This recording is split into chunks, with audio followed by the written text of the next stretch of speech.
Olá, pessoal. Bem-vindo ao Enigmas. Eu sou Kátia Gaia. E eu, Cris de Pascoal. Está começando mais um programa aqui na TV Mundi, onde o normal é ser diferente. E o normal é ser paranormal.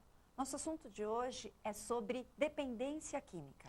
Estamos hoje com uma sumidade, ele é psicólogo, especializado em tratamento de dependentes químicos. Eu estive na Fundação Cláudio Amâncio e trago para vocês uma pessoa que vai trazer um grande conhecimento para vocês. Dr. Cláudio Amâncio estará conosco aqui.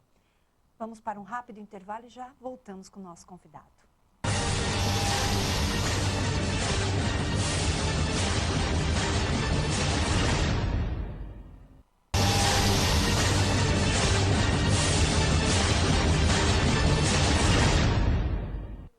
Estamos de volta com Enigmas. Estou aqui para falar sobre a parte metafísica do programa. Para você que tem alguma sugestão e queira nos deixar um recado, envie um e-mail para enigmas@tvmundi.com.br. Eu tenho a honra de receber aqui o Dr. Cláudio Amâncio, da Fundação Cláudio Amâncio, em São Caetano. Tudo bem, Cláudio? Honra enorme estar com você. Cris. Gente, eu estou dizendo isso porque eu estive na Fundação Cláudio Amâncio e o trabalho que o Cláudio desempenha é tão maravilhoso porque ele restitui as pessoas da dependência química.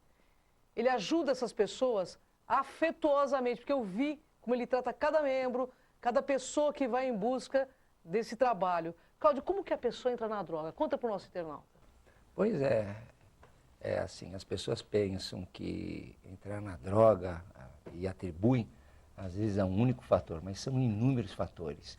Começa-se com a parte fisiológica, que no caso é a herança genética. Correto. O meio onde a pessoa está convivendo, a cultura, as próprias dificuldades interiores de cada um, porque cada elemento tem a sua maneira de encarar o mundo, tem seus complexos, suas frustrações, a própria idade da experiência, da necessidade de conhecer o novo. Então, são inúmeras coisas. Às vezes as famílias pensam assim, onde que eu errei? Será que eu não fui boa mãe, não fui bom pai? Não tem nada disso. São muitos os fatores que estão envolvendo hoje uma pessoa que entra, muitas vezes até pela curiosidade, mas são inúmeros. Cláudio, o que você diria aos nossos jovens sobre não entrar nessa experiência? Não é o fato de não entrar, porque você vê hoje... a grande quantidade de jovens que têm a curiosidade começa a ser normalmente com álcool, que é uma droga lícita, não é? Geralmente as famílias brincam, mas muitas vezes nem imagina, traz nessa carga o avô que bebia demasiadamente, o próprio pai ou a mãe, às vezes o próprio ambiente, dependendo da cultura da família, arregado, os almoços, principalmente os finais de semana, vinhos, cerveja, às vezes mesmo batidas, começa-se por aí. Às vezes assim, a própria família acha bonito esse lado machista, de mostrar o filho é homem, e acaba dando até para a criança pequena. E aquele pouquinho pode aliviar a ansiedade, deixar a pessoa mais alegre. Pelo fato dela se sentir mais à vontade, e já está condicionando um comportamento, porque libera serotonina, dopamina, vai para a área de recompensa no cérebro, que já é um pré-condicionamento da criança repetir o mesmo comportamento e vai aliviando as suas tensões. Então, um garoto de 9, 10, 12 anos já pode começar a desenvolver essa compulsividade. Olha e aí só. entre os rituais. Não é? A gente pega, às vezes, assim, em colégio, aqueles bombeirinhos, groselha, que vai com a pinga, mistura alguma coisa mais forte, e a criança brincando também já nesse processo de se tornar dependente. Principalmente se tiver a herança, a genética da família. Cláudio, eu estive na sua instituição e quero parabenizá-lo pelo belo trabalho que você tem, isso que eu chamo de espiritualidade, porque ele trabalha com afeto, ele trabalha com as famílias dos drogados, que é essencial esse trabalho. Dá apoio às famílias, e as famílias têm um amor exigente. Vamos falar um pouquinho do amor exigente. Sim. E dos 12 passos. Como é esse amor exigente, Cláudio? Quando nós falamos da doença, assim, da adicção, nós envolvemos a família e envolvemos o dependente, ou aquela pessoa que está se envolvendo dentro do nosso diagnóstico, que nós vamos perceber o quanto de envolvimento, se é realmente um dependente, se é só um usuário abusado.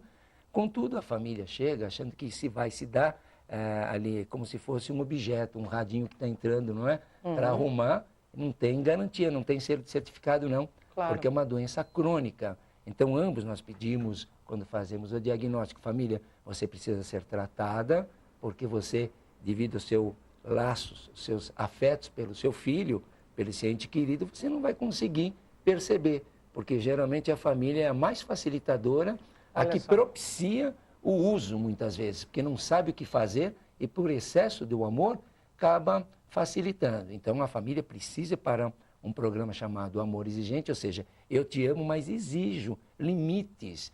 Nós vamos ter certos cuidados porque você perdeu o domínio da tua vida, você está tendo comportamentos inadequados e a família não pode aceitar de forma alguma. Mas para a família não aceitar, se ela não ouvir das demais famílias como elas conseguiram impor limites, estabelecer regras de conduta, ela se perde. Ela pensa que... Porque o primeiro momento da família é negar. Meu filho não, nunca. Fica triste, fica com raiva, quer policiar, quer chamar a atenção. O segundo momento da família já é fazer barganhas. Eu vou tratar meu filho, vou mandar ele para o interior, vou mandar para uma viagem para os Estados Unidos. Vamos comprar uma moto, vamos comprar um carro. Correto. Barganha. Mas aí você decepciona, porque a barganha só potencializa a manha e ele vai até gastar o que tem. A gente tem garotos que gastam o carro, vai o carro, vai a moto, vai o dinheiro, andou, foi na viagem, usou na viagem, enfim, é uma decepção. Aí sim, aí a família entra em deprê. E a deprê gera sentimento de ira. A ira é camuflada, geralmente, com outras máscaras e passa a querer ser boazinha novamente. Outros, na ira, arrebenta o filho, manda para uma comunidade de contenção, manda para um hospital psiquiátrico, enfim, pode se pôr até às vezes na rua pela ira.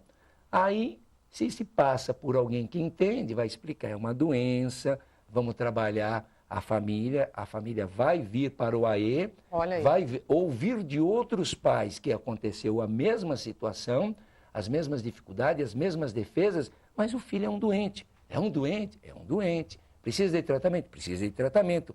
E a família também. Aí que cai a ficha, ela aceita que precisa, começa a cair a máscara, porque ela tem vergonha. Todo mundo na rua sabe. Os vizinhos sabem, mas para ela acha que o filho, não é? Do vizinho pode, o dela jamais poderia.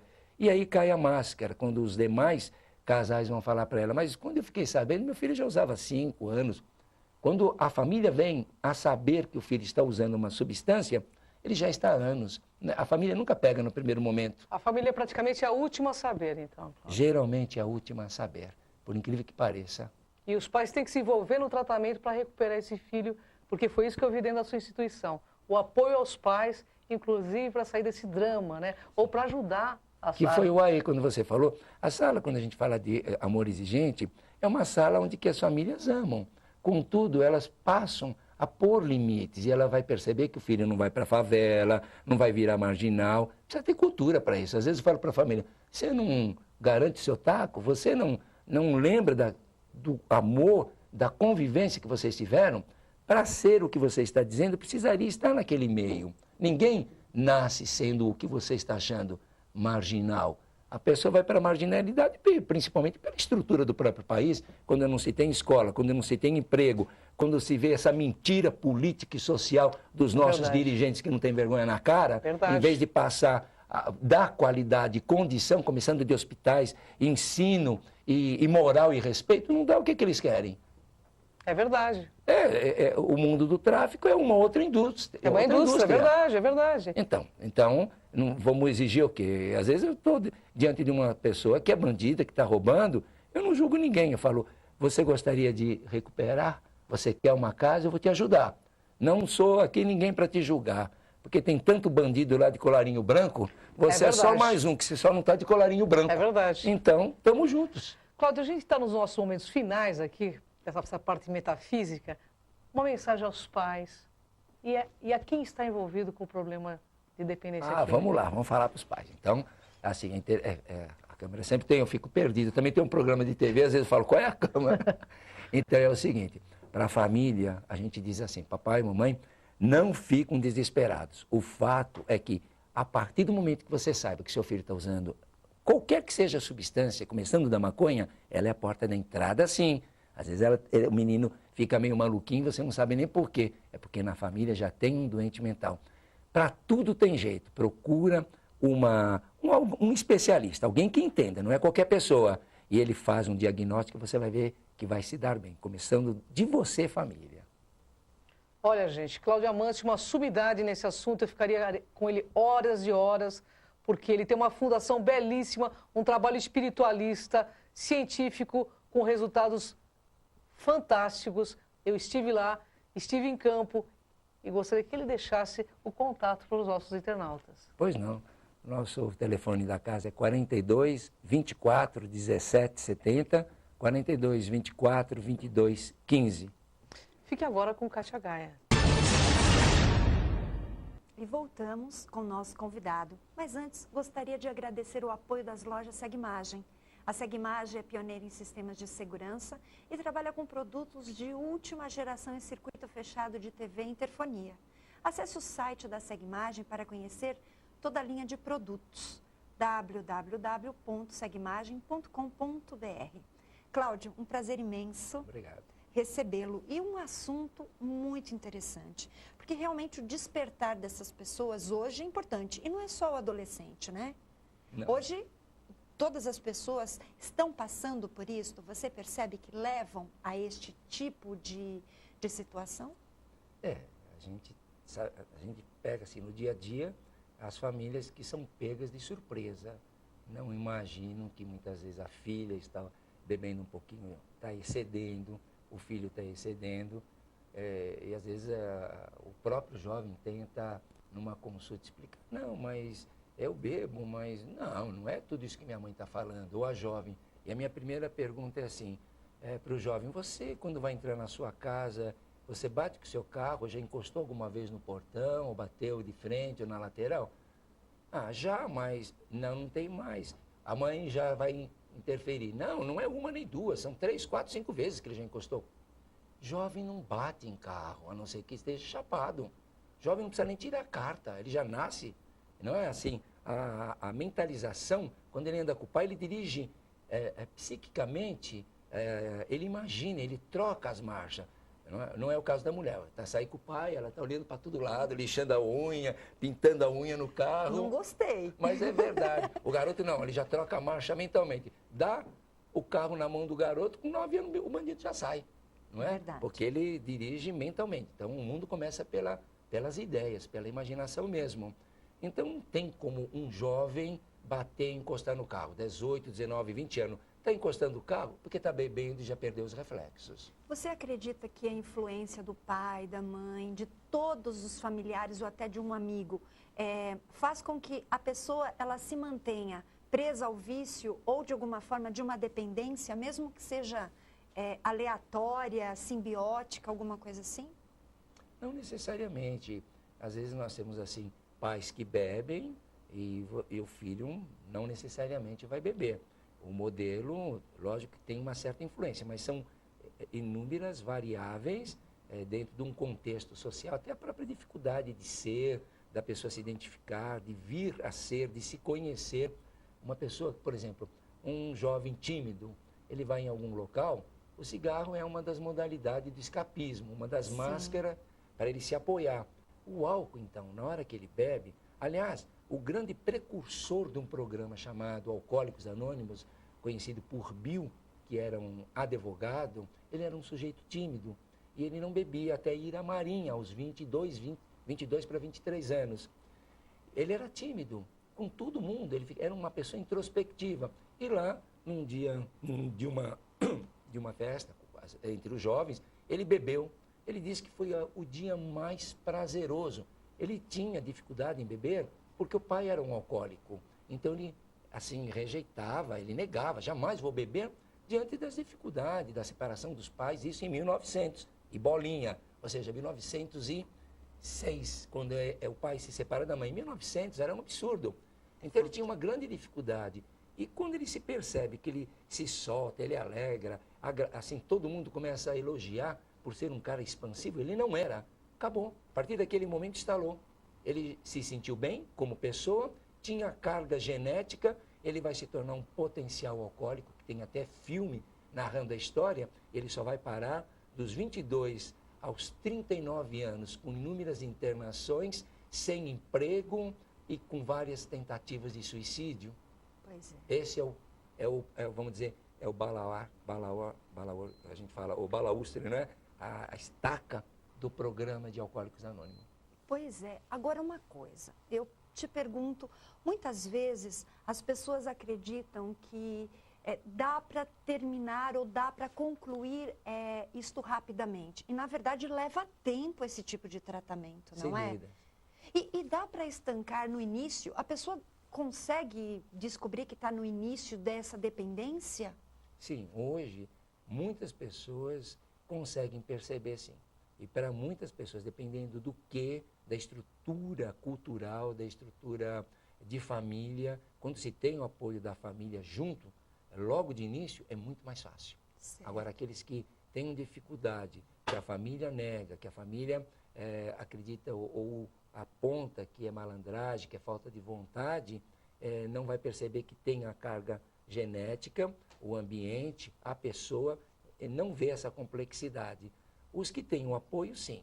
Essas pessoas que tenham iniciativa, que tenham vontade de parar devido aos segmentos em que ele está envolvido, que preza por aquilo que tem um bom emprego, esposa, um filho, que não quer perder, então essa pessoa tem mais estrutura para falar, não, eu não quero, e sair mais rápido, com apoio. Sim. Agora, aqueles que não têm toda essa estrutura, que não se prende a esses vínculos, vai falar, não estou perdendo nada, porque é prazeroso beber, é prazeroso utilizar substâncias que, assim, potencializam a quantidade de neurotransmissores que condicionam comportamentos. Por exemplo, qualquer comportamento é condicionado por liberação de dopamina, serotonina, noradrenalina, endorfina. E no cérebro, num segmento de condicionamento, que é a área do prazer, jorra essas substâncias em quantidades incalculáveis e vai condicionar. A pessoa por si vai se sentir tão elevada, assim, de felicidade, que ela vai repetir os mesmos comportamentos. Então, se não tiver, aí vai ter consequências sérias. Perda de emprego, perda de casamento, perda de dinheiro, acidentes, doenças. Infelizmente, se não tiver essas situações pela dor, a pessoa não deixaria. Bem, eu tenho uma pergunta muito interessante, pelo menos pelo meu aspecto. A questão espiritual. O que influencia? Porque o dependente químico, nós que estudamos espiritualidade, nós sabemos que existe um conceito, né, do assédio, né, espiritual. Você tem isso nessa sua linha de pesquisa, dentro do teu tratamento? É abordado isto ou não? Sem dúvida. Há inúmeras abordagens para tratamento. Quando eu faço um diagnóstico com a família, eu vou pautar e vou mostrar os vários caminhos. Se já fez um tratamento a nível do SUS, CAPS é um centro de atenções psicossociais de todas as cidades, hospital geral, enfermarias especializadas, enfim. Se participa de grupos de mútua ajuda ou foi procurar ajuda nas suas religiões, porque tem várias religiões. Tem pessoas a religião ajuda? Ajuda. Tem pessoas que só querem a religião e dá certo. Tem pessoas que querem a medicação. Então busca o psiquiatra, só é tratada, vão até São José do Rio Preto, para alguns dá certo, a maioria não dá certo. Você diz clínicas? Não é uma vacina, que não existe também vacina, que diz, são modalidades. Então existem inúmeras modalidades de tratamento. Quem procura a estrutura do Alcoólicos Anônimos, Narcóticos Anônimos, e grupos de mútua ajuda, eles estão optando para a crença de um poder superior que vai devolver-lhes a sanidade. Então, eles entendem que existem e aceitam um poder superior. Não é igreja, mas eles acreditam num ser que traz essa facilidade de abrir, de expandir a mente naturalmente por comportamentos imitativos daqueles que estão bem. Eles acreditam e se reportam a um ser superior a ele. Ele fala, eu não sou Deus, mas acredito que existe um Deus que vai me devolver, que se inspira na consciência coletiva através da experiência, do amor que cada um tem. Tanto é que na primeira parte, a sua companheira que foi, disse, nossa, aquilo me atraiu, foi a forma calorosa, afetuosa, e esse é o amor, essa é a espiritualidade. Sim.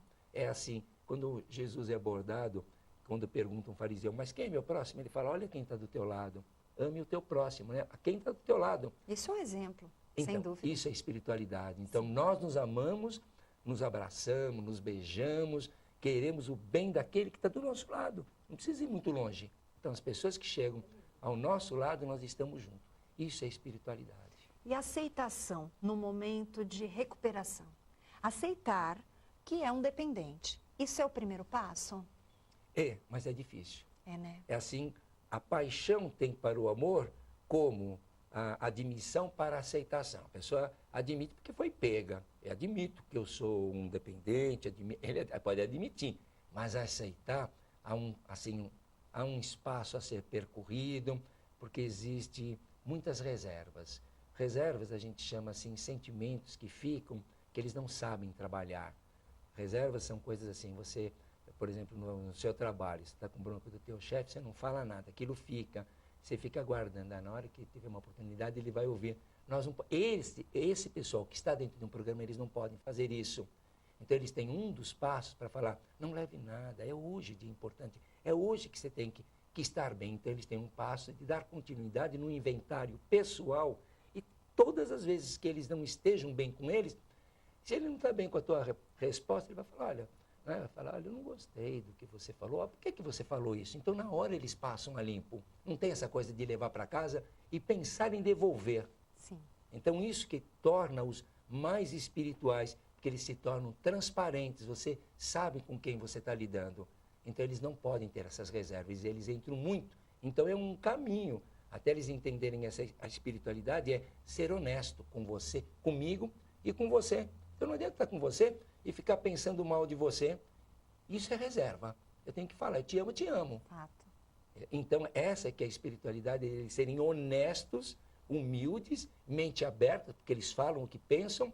Então eu falo assim, que o dependente químico, em recuperação, não tem pessoa mais bonita, porque você vê o espírito através das atitudes. Ele está desnudado de qualquer questão, né? Qualquer máscara. Sem dúvida. Totalmente aí exposto. Bem, nosso tempo aqui neste quadro está terminando, mas eu gostaria que você deixasse o site para as pessoas conhecerem um pouco mais do seu trabalho, que eu sei que não é só a dependência química.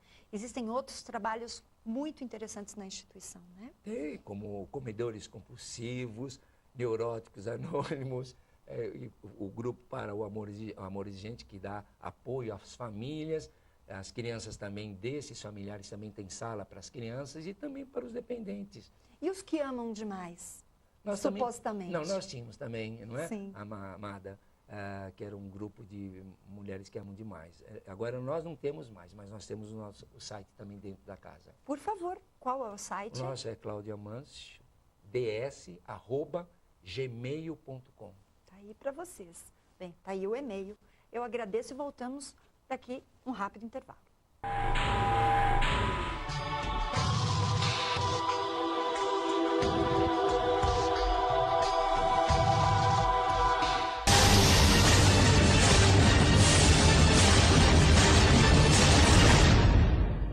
Estamos de volta ao programa Enigmas, mas infelizmente nosso tempo acabou. E como disse Cláudia Amâncio, Deus não é religião, Deus é relação. E esta relação eu encontrei na Fundação Cláudia Amâncio. E é muito interessante vocês darem esta oportunidade para você, em qualquer aspecto. Então entre em contato para você conhecer os trabalhos deles. Mas não se preocupe, no próximo programa, novos convidados e novos temas. Obrigada, Cláudia. Gratidão, Cláudia. Uma honra enorme estar contigo aqui. Obrigada. Obrigado. Até o próximo Enigma.